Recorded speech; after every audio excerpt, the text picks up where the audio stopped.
पश्चिम बंगालमध्ये विधानसभेच्या निवडणुकीत तृणमूल काँग्रेसची एक हाती सत्ता उलथवून भाजपने आपला झेंडा त्या ठिकाणी रोवलेला आहे.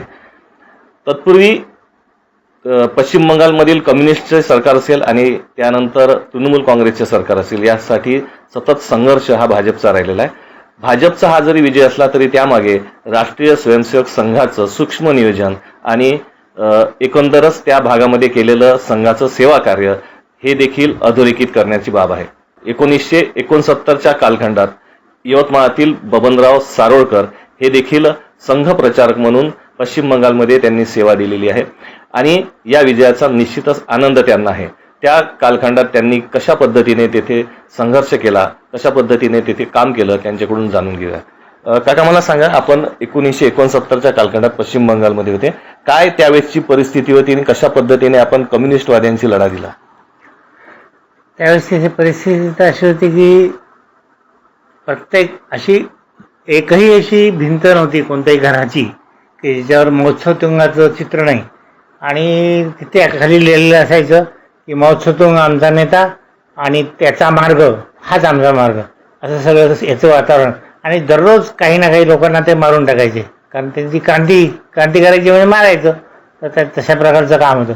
तशा अवस्थेत मी ज्या दिवशी गेलो त्याच दिवशी एक कार्यकर्त्याला मारलं असल्यामुळे ते पोलिसांचं जे हे रूट मार्च तो जात होता आणि त्याच्यात ते गाणं म्हणत होते की ह्या स्वातंत्र्याच्या याच्यामध्ये रस्त्यामध्ये आणि आम्ही ह्या रस्त्यावर ते किती कार्यकर्त्यांनी असं आपलं जीवन बलिदान केलं, असं बलिदान देऊन आम्ही या देशाला परत आमचं स्वातंत्र्य आहे देशाचं ते अबाधित ठेवू आणि खऱ्या अर्थाने देशाला स्वातंत्र्य मिळवून देऊ, अशा पद्धतीने संघ काम करत होता. भारतीय जनता पार्टी पण काम करत होती, पण त्यावेळेस एवढं जनता पार्टीचं काम नव्हतं. त्यामुळे काही काँग्रेसमधले पण काही मित्र असायचे की जे संघाला खूप मदत करायचे आणि त्यांच्या आधाराने आम्ही सुरुवातीच्या काळात काम केलं होतं. राष्ट्रीय स्वयंसेवक संघाच्या माध्यमातून राष्ट्रीय विचार पेरणं असेल किंवा हिंदुत्वाची बीजं रोवणं असेल, हे काम जवळपास 60 वर्षापूर्वी आपण त्या ठिकाणी सुरू केलेलं होतं. त्याची फळं आज भाजपला मिळालेली आहे. काय ती परिस्थिती सर्व एकंदर होती? त्या परिस्थितीमध्ये आता खूपच बदल झाला आहे त्या काळात आणि आजच्या काळात. आता त्या काळात मी गेलो तेव्हा माझं वय असेल साधारणपणे 22-23 वर्ष. आता माझं वय झालं 81 वर्ष.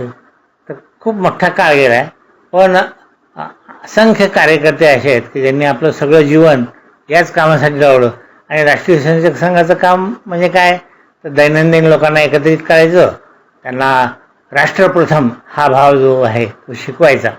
जसं नरेंद्र भाई मोदी सांगतात तशाच प्रकारचा भाव संघ पण शिकवत असतो. आणि दररोज करून ते कार्यकर्त्यांच्या अंगावळणी पडतं आणि नंतर स्वाभाविकपणे तो वागत असताना तसंच वागतो. आधी आपण कम्युनिस्टवाद्यांशी लढा दिलेला होता, त्यानंतर तिथे सत्ता पालट होऊन ममता बॅनर्जींचं सरकार आलं. काय अपेक्षा त्यांच्याकडून देखील आपल्याला होता आणि त्या पूर्ण झाल्या नाही? काय हसू येतं. ममता दिदी ह्या आम्हाला काही परक्या नव्हत्या तशा, कारण अटल बिहारी वाजपेयीचं जे सरकार होतं ते पंतप्रधान असताना त्या काळामध्ये आणि त्या रेल्वे मंत्री होत्या आणि त्यावेळेस त्या सोबतच होत्या संघाच्या कामामध्ये किंवा बाकी कामामध्ये करत. तर आमची स्वाभाविक इच्छा होती की त्या आल्यानंतर देशाचं सगळं व्यवस्थित होईल. पण काय झालं माहीत नाही की त्यांच्या असं लक्षात आलं की आपण जर जी परंपरा आहे काही लोकांची किंवा मुसलमानांचं जर लांबीचरण आपण केलं नाही तर त्यांची एक गठामतं आपल्याला मिळणार नाही. आणि त्याच आशेपोटी त्यांनी तो मार्ग पत्करला आणि ते हळूहळू संघापासून दूर सरकत गेला, भारतीय जनता पार्टीपासूनही दूर सरकत गेला आणि त्या पूर्णपणे मग त्याच्या विरोधीच बनल्या. इतकं की आपल्या पंतप्रधानांनी कोणत्याही जरी हे सुरू केल्या योजना तरी त्या तिथे लागू नाही करायच्या, तिथल्या लोकांना त्याचे लाभ नाही मिळू द्यायचे आणि मग त्यामुळे तो संघर्ष अजून कठीण होत गेला. निश्चितच भाजपचं सरकार जरी आता त्या ठिकाणी आलेलं असलं पश्चिम बंगालमध्ये, तरी यावेळेस देखील संघाचं जे सूक्ष्म नियोजन होतं याची चर्चा होताना दिसत आहे. काय व्यक्त व्हाल की संघाने कशा पद्धतीने त्या ठिकाणी काम केलेलं? खूप म्हणजे राष्ट्रीय स्वयंसेवक संघामध्ये काही अपेक्षेने काम करत नाहीत. आणि म्हणून कौतुकाने सगळे लोक म्हणतात की संघ म्हणजे कसं आहे की जायचं आपण स्वतः काम करायचं आणि तिथे त्याच्या ज्या ज्या काय गरजा असतील त्या आपणच पूर्ण करायच्या. बाकी कोणी आपल्याला मदत करेल किंवा नाही करेल हे नाही पाहिजे. आपण स्वतः आपल्या खिशाला तोशीस लावून किंवा आपणच स्वतः पैसा उभा करून मदत करायची. एकूणच संघ शताब्दी वर्षामध्ये भाजपची सत्ता पश्चिम बंगालमध्ये आलेली आहे. संघाचे जे विचार आहेत त्याच विचारांनी नवीन जे सरकार आहे त्यांनी काम करावं अशी निश्चितच अपेक्षा आहे. आपल्याला काय वाटतं की या सरकारकडून काय अपेक्षा सामान्य जनतेला असल्या? हो, काही म्हणजे एक तर पहिल्यांदा तिथे जे असुरक्षिततेचा भाव आहे तो गेला पाहिजे. आणि अशी अवस्था झालेली आहे की जी व्यक्ती जाईल तिथे अशी अवस्था केली होती यांनी, ममता दीदींनी, की जी व्यक्ती जाईल पोलीस स्टेशनमध्ये त्यालाच पकडून ठेवायचे, पहिल्यांदा त्यालाच त्रास द्यायचे. ते महिलांना उपदेश करायचे की संध्याकाळी शक्यतो बाहेर पडू नका. आणि ज्यांच्यावरती काही अत्याचार झाले त्या लोकांना त्यांनी न्याय नाही दिला. तर ही अशी परिस्थिती राहू नये आणि सगळ्यांना न्याय मिळावा असं हे माझं परमेश्वराची चरणी प्रार्थना आहे.